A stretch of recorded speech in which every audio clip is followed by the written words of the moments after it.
Hey there, everybody. Danielle from Boomer Benefits, and I have a special treat for all of you today. So you may remember that a few months back, we did a joint video with financial advisor Josh Scanlon, who is joining me again today. And our video was all about, can you retire on $300,000 or less? And it was actually one of our most popular videos. We got tons of comments and emails about it. And some of you since then have been sending me emails all about whether you can retire on less. So I've been getting questions like, what if you don't have 300,000? What if you don't have 100,000?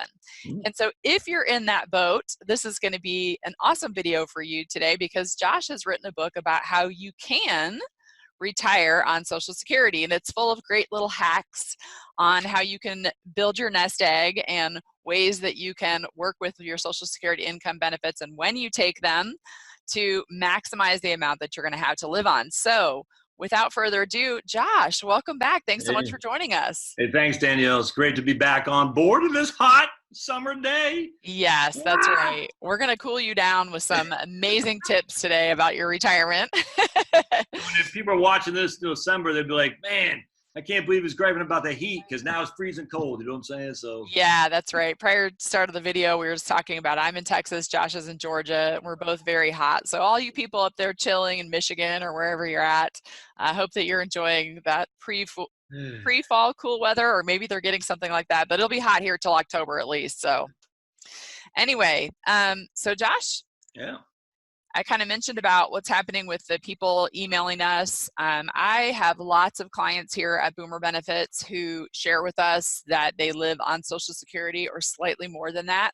yeah. And I think that there's some really great points in your book where you're talking about when is the right time to take Social Security to maximize what you're going to retire, and also some of the fallacies that we live by about the differences in the spending that we have before we retire and then after. So can you kind of tell us a little bit about why you wrote the book and dive into some of those myths out there that maybe frighten people as they're getting close to retirement age? And then we'll talk a little bit further about, what can you do if you're in the last 15 years or less before retirement to get the most out of what you do get from Social Security? Yeah, to be perfectly honest with Danielle, I wrote it because I get so fed up with the fear mongering in this industry, financial advisory, the clickbait stuff, and all this. That I get emails every day like, I need 1.7 million to retire. I'm like, this is freaking nuts, man. And all right, so let's start from the bare bones. What is the median? You don't have to answer this, I'll answer. But the median income in the U.S. right now, the median household income, which means 50% have higher, 50% have lower, is $60,000 today. Okay. And so what I use in my book here, you can retire on Social Security, is I just use that as the proxy. If we're a median household income at $60,000, and I don't have my trusty calculator, yes, I do, and you're working, we know for a fact, you can take your trusty calculator, and we know for a fact that you're going to pay 7.65% for what's called OASDI, which is old age survivor disability insurance, all right? And then you're going to pay, and your Medicare tax. So 7.65 goes out the door, right out the gate, which means you're going to pay basically $5,000 of that $60,000 right out the gate. That's not including your self-employed. If you're putting in tax, if you're putting 10% to your 401k, you're putting in, you got to pay income taxes, not in Texas. In Georgia, we do. When all said and done, you're not living on $60,000. You're living off about $40,000 to $45,000, depending on the various mechanisms of the state taxes that you're in. And so this idea that you need this significant, I don't even care what you don't need $300,000. And I prove it in the book. You can retire on Social Security without even blinking an eye.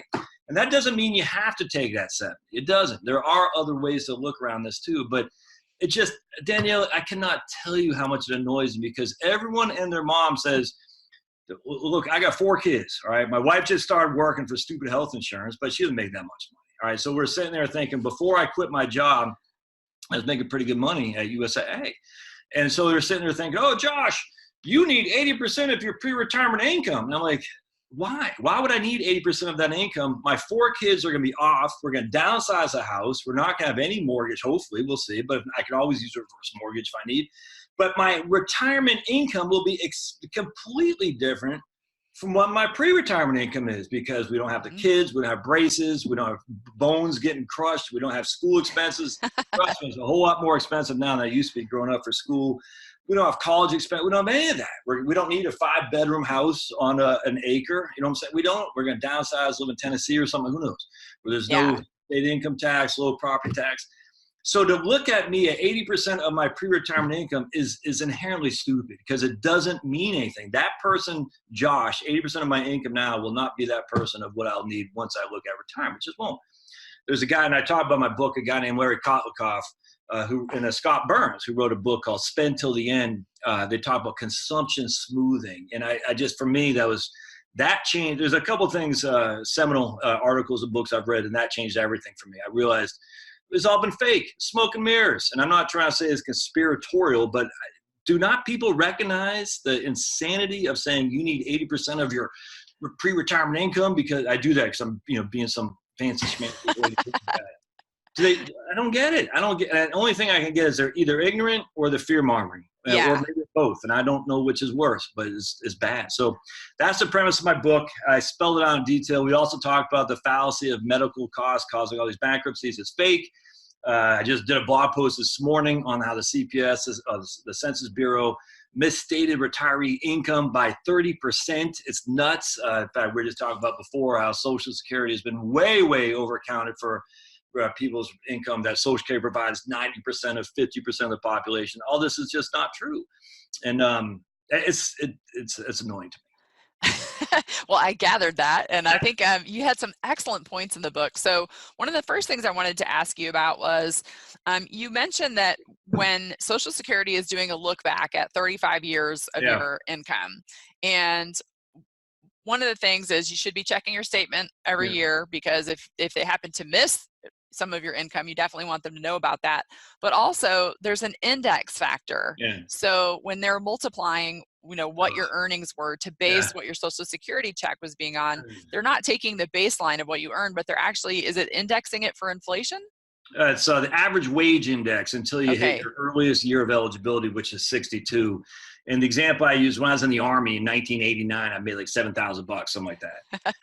You get your statement. It says, "Oh, 1989, Josh, you made $7,000," and you're despondent. You're like, "Oh my goodness, there's no way Social Security is going to be able to pay me any income off $7,000." What the Social Security statement doesn't say, they don't say on that statement how the AWI is, the average wage index, i.e. the inflation amount. Now, it's a little bit more than just your COLA, but still at the end of the day, that $7,000 I made in 1989 is equivalent, I can't remember what it is. We'll say $30,000, say whatever it is, off the top of my head, I don't know. Okay. But no one knows that. Everyone just looks at their statement, they see their numbers from the past, they're thinking, man, I only made $12,000 in 1992. There's no way I'm going to be destitute. And then they think they got to work until they're 70. And here's the problem, Danielle, is once you hit 62, their earliest year of eligibility, then it's just basically on COLA, all right? And these reports say 2.6% a year until 2094. We're not going to get that this year, guaranteed. I mean, hell, probably won't get anything. I agree. But at the end of the day, they're still using 2.6% as a COLA.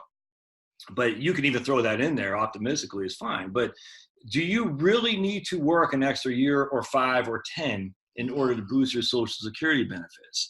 And the answer is a lot of times you don't, because the money you made in 1992, 1984, 2006, because it's indexed with the AWI, the average wage index, is going to be more than what your current income is. And so what happens here is they take your top 35 years of indexed earnings.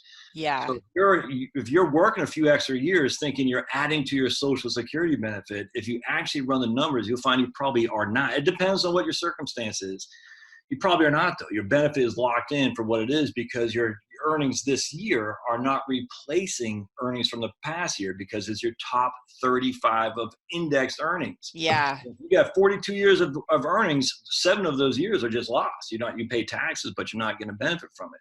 The top 35. And I hear all the time, I want to quit my crappy old job, but I'm only 58 and I need the extra couple years of Social Security. And when you actually run the numbers, they don't. They absolutely don't. Now that does not take away from saving money into 401k, having health insurance. That's not what we're talking about here. But we are talking about if you are in a world of hurt physically because it's grinding you and life is too short, and you're only staying at work because you think that Social Security, you need to work those extra 5, 6, 7 years to build it up, that might not be true. In fact, I bet for a lot of people it's not true at all.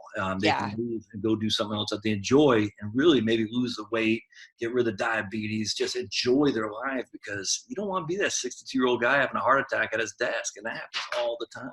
Yeah, that's exactly right. And I think that a good point is, it's not that we're saying you don't need to save for retirement. Oh, no. Anything that you save Right. is going to help you and be above and beyond what your Social Security is. So in those last few years, Yeah. the reason shouldn't be to increase your Social Security check, but if you want to work an extra year or two, maybe that's 1 or 2 years that you do everything you can to throw a little bit of extra money into your retirement savings. But at the same time, if you're sacrificing your soul Yes, because you that's hate right. that job Yeah. so much, there's a lot to be considered there. And I think sometimes people too are too quick to sign up for Social Security right at Yeah. 62 because they think, I don't know how long I'm going to be around. Yeah. Yeah. What if I die? And you really address the life expectancy in the book. So tell us a little bit about that, and why, Yeah. why it may be a good idea to wait as long as possible, and how that does affect the amount of Social Security that you get. Yeah, and I'm not one to say delay. I mean, we know, I follow Devin, my man Devin Carroll. You've Mhm. interviewed him, and Yep, I've I learned know a ton Devin. from that guy. Everybody should watch his videos because I've learned a lot. But there are times when it does make sense to take early if you're affected by GPO, government pension offset. Not so the WEP doesn't bother me so much, but GPO would. But by and large, and if you're you're married and you have a low earning spouse, but the facts are, everyone thinks their life expectancy is 78. And I guarantee if you did just a survey on your Facebook page, Danielle, say, what's your life expectancy? And I guarantee the bulk will say they're 78. And that's Oh, wrong. that's a good It's not. idea. I'd like to do that. It's incorrect. And the reason is because that's for a baby born today. A baby born today has a life expectancy of 78. Anyone who's watching this video inherently is not a baby born today. So their life expectancy is different. And what happens is, as you get older, you're more likely to live, because the first part of, at least in America, most of the world, the infant mortality rate is still a big, big decrease in life expectancy. Once you survive the first 2 years, it's not nearly as bad as it used to be. But you look at the Society of Actuaries, I've done videos on this where they show this drop off of life expectancy, or I should say huge increase, however you want to look at it, because they survived the first 18 months. Once you survive the first 18 months, you're not likely to die until you hit about mid 70s or something like that. I mean, there's always Yeah. people dying, but not likely. And so the average life expectancy for someone 65 isn't 78. If you just look at the Social Security own data set, it says I can't remember what it was. I have it on the book, but I think it's 20 years if you're 62, or maybe no, it's more. I can't remember, but it's in Okay. mid to late 80s is the average life Yeah. expectancy. And don't forget, and here's the problem.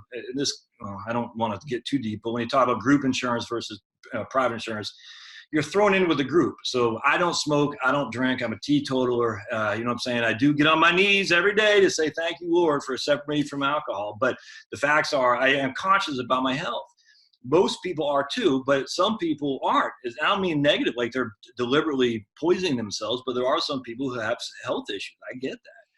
But the Social Security and the life expectancy data are all throwing all these people in together. And so what happens is you're essentially saying the guy or lady who's healthy is thrown in equal with the guy or lady who's not healthy. And they're saying their average life expectancy is this. And you're like, okay, which is not 78. Again, it's the mid to late 80s. Yeah. But if that's not you, if you aren't at risk for whatever reason, what's your life expectancy? So if you just think about it, if you don't smoke primarily, you're most likely going to live beyond the average life expectancy anyway, which is well above 78 anyway. And so all these people, they take Social Security at 62 because they think they only got 14 years left to live, is completely not true.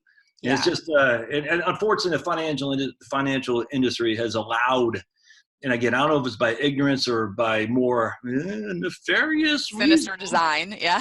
yeah, to get people to make mistakes financially. I don't know, but Yeah. it's not correct. It's really surprising to me the difference in the amount of check that you can get as Oh, well when we are looking at the numbers versus someone that takes it at 62 when you're really earning like 70% of your full retirement income. Whereas if you wait till age 70, I think the example in your book showed that that check might be as much as $2,500. Well, if you are living on just Social Security, there's a big difference between a check that's $1,300 or $1,400 or $1,700 and one that is $2,500. So It's a very personal decision. You have to figure in what Yeah. kind of savings you do or don't have, um, how much longer you can work, and is that, mentally killing you? Maybe you like your job, or your spouse likes your job and you can wait a little bit longer, and then accepting the fact that you probably aren't going to die at 70 or No. 75 or 78. So you know what's more important? You don't want to be destitute later in your life. So those few Well, extra dollars can really make a difference if you have the ability to wait. and it gets actually even deeper than that too, because what people say is they'll get their statement at 62 years old. And I just did a bunch of videos on this right here. We'll say Karen, she has her statement at 62. The statement says if she waits till her full retirement age, we'll just say it's 66 for simplicity, it's $2,000 a month. If she takes it now at 62, it's $1,500 a month. But if she takes it at 70, it's $2,640. So she's looking at that statement saying, now at $1,500 a month, at 66 at 2,000 a month, or 70 at 2,640. But that's not right, because what happens is if that there is cost of living adjustments, inflation that goes on to these numbers too. So and I have a huge chapter on this with tons of charts on this that a lot of people don't realize. It's not $1,500 versus 2,000 versus 2,600. It's $1,500 adjusted with inflation versus 2,000 adjusted with inflation to 2,600 adjusted for inflation. And what happens is the bigger when you start with $2,000, and we'll just use a 5% inflation. So we take our trusty calculator, and it's not 5%, I get it, but just for simplicity. So we say I have $2,000. I take 5%. That means I'm going to get $100 increase in my Social Security benefits, $100, because all that matters is actual dollars, not percentages. What if I have $1,500 and I get a 5% increase? It's only $75 then. You see what I'm saying? So yes. At $1,500, I still get the same 5% increase, but at $1,500, it's only giving me 75 actual dollars I can use to spend. Yeah. If I were to wait until my full retirement age, that's $100 I could use to spend.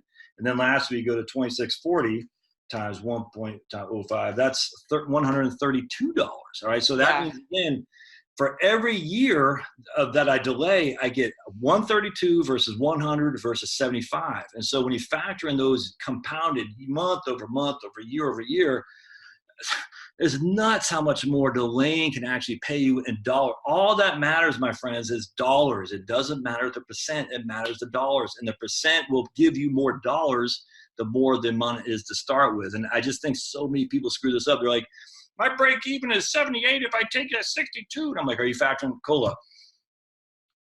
Crickets. Like, what do you mean? I say, yeah, the COLA, but it's the same percentage. It's the same percentage, but it's not the same dollar amount. You can't spend percentages. You spend dollar amount. So such a good point.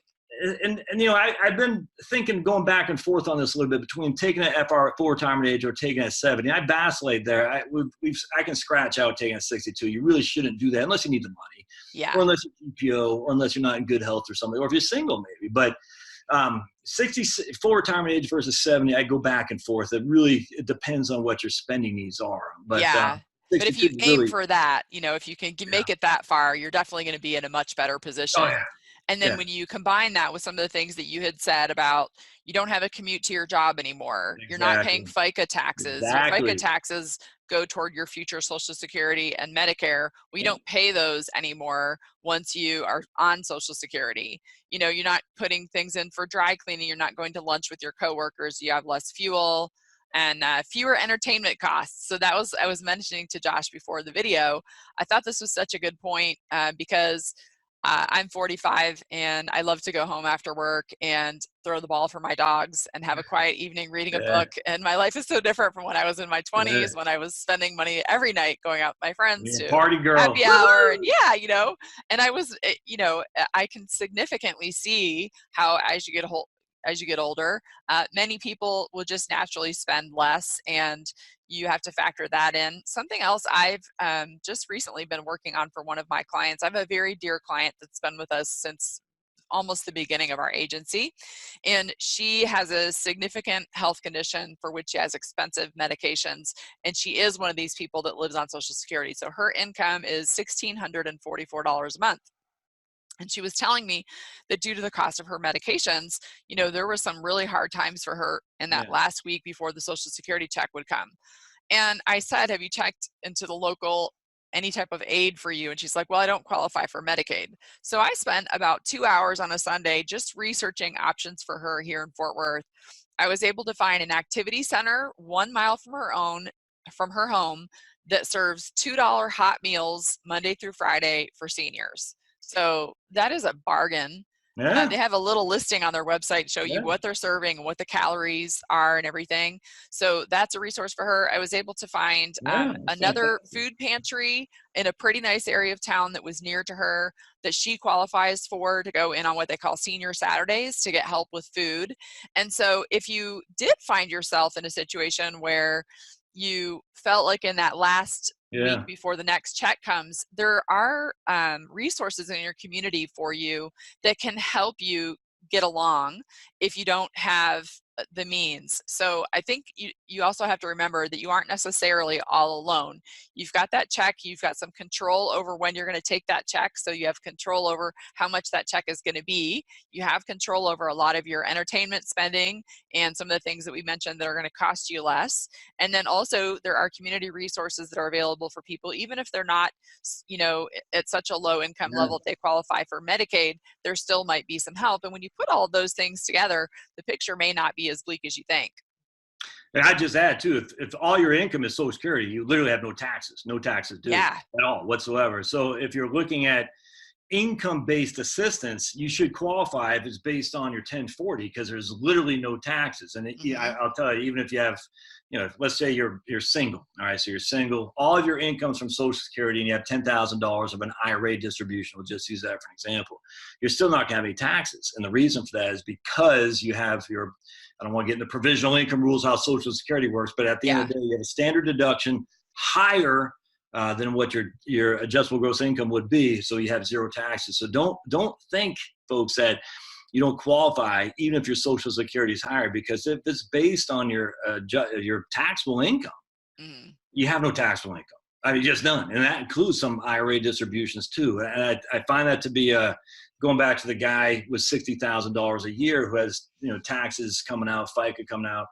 When you're on Social Security, you don't have any of that. You don't have, not only do you not have FICA, but you don't have income tax either. So don't hesitate to look at opportunity that exists out there for folks who have that when they look at your taxable income, because you might be surprised. You have no. In fact, I was talking to my aunt out in Florida, California. She lives in Whittier, California. So pretty well-to-do. Well, I don't know if it's well-to-do anymore, but long story short, it's California. So it ain't cheap. So expensive to live. All she's on is Social Security. And she told me that, she can get dental from the University of UCLA. They got a dental office down there that works. She gets discounts on her on her electrical bill and whatnot. This is specific, obviously, to California. But, she just says, what's your income? She goes, my income from a tax perspective is nada. Yeah. And that, she's not stealing. That's all she's got. And, so that's a good thing. So don't overlook that kind of stuff. You might think it's welfare. I'm telling you.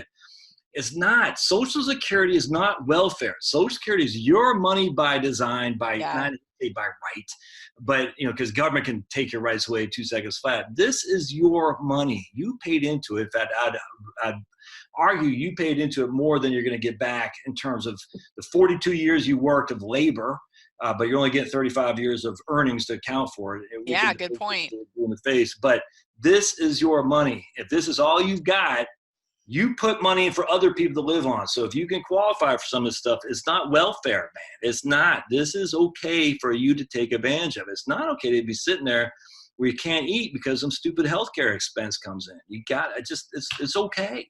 Yeah, it's okay to reach out for help. Oh, my goodness. What would you say to some of the people that might be watching that are in the last 5 to 10 years before they are retiring? What are some of the hacks and recommendations that you have for, squeezing every little bit of savings out that you can? I think a couple things. You see this right here. It's called the LED light bulb. All right. While you have good income coming in, you really need to change all your lights to LEDs. I mean, the facts are a 60-watt bulb, just one 60-watt. If you got like we have lights outside our garage, we have 4 sets of those, like 24 of them. those candle bra, whatever they're called, those little lights like that, they're freaking 40 to 60 watts a pop. So if you're leaving those suckers on all night long, that's costing you a lot of Ooh, electricity. yeah, this It is a really good is. one. You can Yeah, save easily $20 a month just switching out your lights. Now, LED lights aren't cheap, but you do it one time, essentially. You have that light right there for a long, long time. And you want to do this, Danielle, while you have income. yes. And the reason is because we know there's a guy won the Nobel Prize, Richard Thaler, in economics, from the idea of mental accounting. And what that simply means is people are very, very worried about spending down principal, but Hmm. they'll spend like drunken sailors if they come from income. All right. Now, I was in the Army, and everyone in my family's from the Navy, so I can say that without discriminating. We call it drunken infantrymen, I suppose. But anyway, what happens is when you have income coming in, you're more liberal on your spending, so to speak. And when that income stops, you're a lot more conservative, which is one of the reasons why people's income or consumption drops as they hit retirement, because they're spending from principal, and they get real nervous about that. Not that they can't afford it. They can. Yeah. Just they don't want to by rights. They said it's just mental. It's the way God made us for some reason. So what you want to do is you want to go through your house. If you have a house right now, get insulated first and foremost. Mm, Take out your LED lights, because the utility bills are huge. If you can get insulated, you can take out your high electrical charges, things like that nature. You got to do all that, because that can save you $30 a month, and that $30 a month just right there alone yeah, can really be a big difference for folks who are just on Social Security. I sure. say, look, start. Here's what I say too: start trying to grow your own food. In Fort Worth, it's tough, but people can. Grow Hmm. some corn, grow some beans, grow something out there, because there's no sales tax on food you produce. There's none whatsoever. I got peppers out there. I made some awesome salsa with some habaneros, a little bit too spicy, but but I didn't have to buy it. That means in a lot of states don't tax food anyway, but still, there's no income tax, because anytime you have to buy something, you had to generate income to buy that. That income that you had to generate could be subject to income tax, even if the net is going to buying something at the store that doesn't have a sales tax. So I'm buying a pepper. Well, I still had to get the income from someplace to be able to buy that pepper. That income I had to generate could be taxable as ordinary income, right? Hmm. Because it's income, and there might be a sales tax on the food goods. So anything you can do to reduce the outflow is good. You don't have to be miserly here. I don't think you have to do that at all. I found tons of people, and look, Dan, I've been in this business for 25 years. I've done thousands of plans. The one thing that I always chuckle at is the guys and ladies who got pretty good squared away retirement plans. They're not living large like we'd expect, like the Kardashians or whoever those stupid people are. They're not living like that. They're living on a 2004 Ford F-150, you know what I'm saying? Sure. A 2006 Honda Accord. They're living the same house they've been in. It's paid off. I mean, it's a certain mentality of that. And once you have that mentality that you can just live just fine in your t-shirt or something like that without having to get in your three-piece suit to go and show everybody how hoity-toity you are. Once you get that mentality, you can find you get by without a whole lot of income. I've seen it happen a million times a Sunday. Sure. It's in the Oh life. yeah. We have them, and we also we put together a blog post on our site a while back about 50 ingenious ways to make money in retirement. Oh yeah, So yeah, I yeah. I have saw that. It's some great. really cool things that people do. We have a client that's a professional Santa Claus year round. He's doing these events, and he gets Yeah, paid to go and be Santa Claus, which I think is so cool, and a lot of great things that he does for kids, which is very fulfilling. We have people that sign up for sites like tutor.com, and they are teaching kids online in another country English as a second language. We have a lady that she teaches a class at her local senior center on how to use your iPhone. So yeah, people that just want to be better at yeah. using apps with their grandkids and stuff, and she makes a little money doing that. And one of the best ones that I think that I see happening in my own neighborhood and that I participate in myself is you can sign up for sites like Nextdoor, and you can post in your neighborhood that you're available for pet walking or pet Yeah. sitting. Whenever I travel for work, I have a retired lady that pet sits. I pay her $50 a night. Yep. Considering my travel schedule, she makes a few $1,000s a year Yeah. off what I'm doing, and it's usually cash money. So I think there are ways, because of the digital age that we live in, that Absolutely. you can Absolutely. also make a little bit in your retirement, not enough to make you having to pay tax on that or your Social Security income, but enough to make a difference in your grocery bill, or how much food you have how much money you have for medications and some of just the ordinary living expenses. Even a few $100s can go a long way toward Absolutely. that. There's a group of YouTube guys called the Income School, and I watch these guys because they're freaking awesome. But anyway, Okay. these guys talk about how you can make, you know, $1,000, $2,000 a month off your blog just by Mm-hmm. having ads on there, and they go through the litany of things. And I'm telling you, I just got off the horn with a lady today in Nashville, freaking awesome lady. She knows more financial planning than 99% of financial planners do. I told her, I said, we'll just call her, you know, Samantha. I said, Samantha, why don't you just start a blog or something? She goes, I like to be private. I said, yeah, but, you know, maybe you could just do it anonymously or something like that. But you got this knowledge up in that noggin of yours. Yeah. And I said, you could use that even to help people, and you might even be able to make some money off it. And so, you know, I deal with tons of engineers, and you know, they get passionate about, you know, solar, putting solar and stuff like that, all this. I said, why don't you do a blog post or whatever it is? Do something that you enjoy, get out there for the masses to see. And if you do it well, what I mean well is well thought out, Mm-hmm. that gets people engaged. Believe it or not, you can start making some ads off your website, and that could be enough to, you know, pay this lady's, what you said, her extra week of income that she needed that you're talking about. And so the Income School is one I would recommend people look at if they're Okay. looking at like YouTube and blog posts and just anything kind of like we're doing here, because you don't have to be a rocket scientist. You can just be someone who's passionate about, you know, I like minor league baseball cards. I don't know why, but I said, I wonder if there's a YouTube thing on minor league baseball cards. And sure enough, there is. Oh, I don't know wow. what these guys are getting paid, but they're getting paid something because I saw the ads. Someone's getting Yeah. paid on minor league baseball cards. It's crazy. So why not? Why can't that be you? And I Think get about something you enjoy and absolutely. see if there's an opportunity there to earn a little bit of Absolutely. money. But you got to be consistent. The only thing I'd have to say, Danielle, is you got to be consistent, because no one, I'll just real quick, I know this is about Social Security. No one will read or hear you for the first 90 days. I'm just telling you, Sure. the minute you start a YouTube channel, you'll feel like this is stupid. No one's watching me. No one's seeing me. I'm telling you, It takes a while. it does. And I'm just telling you, there's a guy named Miles Beckler who I followed who told me that, and on his YouTube channel. I said, I don't know, man. And he was right. After 90 days, nobody. Then all of a sudden it's a slow, steady, then a slow, then it goes and goes, it goes exponentially. Yeah. And then a year and a half later, you know, here you and I are yapping, and you found me, I think, through YouTube. So it's cool, man. But you got to start someplace for sure. You live in the best time. I mean, this is by far the best time in history to be able to make ends meet. And so these are just some really great ideas to think about as if you are in those last few years and you're heading into retirement, and you're one of those people that have emailed or commented on our site saying, what about if I haven't put anything away? Well, I think we've given some good opportunities, some things to think about. Yeah. And would totally recommend also anyone watching the video today to pick up Josh's book, which you can find on Amazon. And then Josh has his own YouTube channel as well. Scanlon, not the traditional Irish way. I think when they came over, they didn't understand the original guy, so they said Scanlon. But so it's not the if I just real quick too, Daniel, just going back to, I do find as a reference to this guy's email, and I get this a lot actually about people are scared crapless about this, and I wish they would not be. I totally feel that. Yeah. Man, I'm telling you, if you think about it, if the median income in the States is $60,000, just think about that. That means half the people make more and half the people make less. We don't have mass poverty in the States. We don't. It is not out there. There is some segments of the society is mass poverty. And a lot of times that's due to issues that drugs and alcohol for sure. But there isn't any. So how can we possibly have a retirement crisis if the median income is $60,000 and yet we don't have mass amounts of poverty? We just don't. And you know, to say that we do is silly. It's just not out there.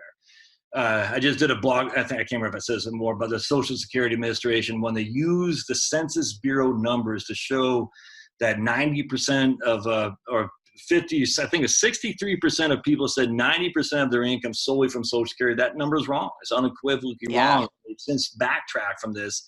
The numbers are just out there that are incorrect of what the fear mongers are leading us to believe. And so if you're sitting there thinking you're 60 years old thinking, I got to work another 10 years my crappy old job. Look, I'm not saying you don't. I don't know who your situation is, but I'm just telling you right now, I have a sneaky suspicion you're going to be just fine. And the reason I say it is because you can look out your window wherever you are and not see mass amount of homelessness, not see mass amount of people with no money. We just don't see it. And the reason is Social Security with all the negativity, and everyone says it's going to go bankrupt. No, it's not going bankrupt. It's not going bankrupt. It will be there. They're going to reduce by 20%. Yeah. When has a government politicians ever taken away benefits? It never has. And just look at Dan Rostenkowski. Look up Dan Rostenkowski in YouTube, and you'll see what I'm talking about. I actually do. I agree with you there, because I think you see the politicians kicking that can down the road. Nobody wants to be the one that's going to cut into programs like Medicare and Social Security. They're invented for very good reasons. And when you do look out your window, you know, the level of poverty that we have in the US compared to other countries, you know, we're very lucky where we live today. And to have the programs like we have in place, like Social Security, so that people aren't going bankrupt. And, you know, knowing that previous legislators saw this problem in society before they created these programs, and that they were created to be a safety net and to be something that you will have so that you aren't someone with absolutely nothing when you find the day comes around for you to retire. And so all of those things should be positive signals. And that's why we love having you on the channel, Josh, because you're kind of the good news guy out there. So I think people really enjoyed that. That was the feedback that I felt like was coming from after we posted the video. And I encourage people to check you out and go learn more about Josh so that you can maybe get a little bit more of that good news. And again, we're not saying that, you know, it's not important to save for retirement. Anything makes a difference. Anything makes a difference. But if you find yourself close and it's consuming you with worry and you can't sleep at night, there are obviously some things that you can think about and some things that you can do that will make a difference in that living the means that you have to live once you do retire. Yeah, no, thanks for having me, Danielle. And again, you can find me at my YouTube channel is Heritage Wealth Planning. Heritage Wealth Planning. I probably do 3 or 4 videos a day. You're crazy. I know, it's crazy to me. It's addiction. I love it, man. It's fun. You just there's so much crap to interject about all these people out there saying, "Oh, we're all gonna die because of Trump." And I'm like, and it's fun to be the bearer of good news. I'm not Pollyannish, because you know there is some negative stuff out there, but I mean you live in the United States, for heaven's sake. So thanks, Danielle, for having me. Good point. Absolutely, Josh. Always great to talk to you. We'll have you on again sometime in the future. Take care and have a great day. Thanks everybody for watching. Bye.